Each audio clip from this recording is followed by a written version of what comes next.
Hi everyone, my name is Amy, and in this video, I'll show you how to add the Poppers weather widget to your Wix website. A weather widget can help you display live weather updates, improve user engagement, and make your website more interactive and useful for visitors. So let's get started. Now go to your Popper dashboard. Once you're there, click on Widgets, and after that, click Create New Widget. Now search for Weather in the search bar. After that, you'll see an option to select a layout. Choose any layout you prefer. Once the widget opens, if you want to fetch live weather data, you need to enter Open Weather API key. For this setup, we'll add the API key and then save it.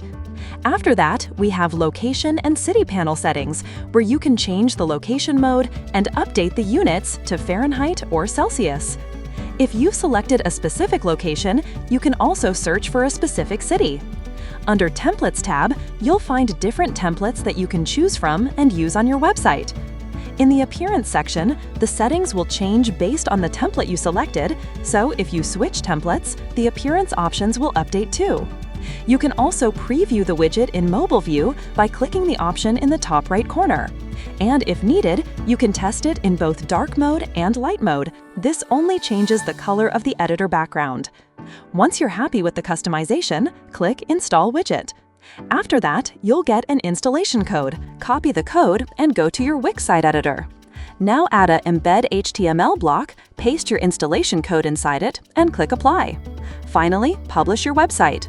Once your website is live, refresh the page, and your widget will appear successfully. That's it for this video. I'll see you in the next one.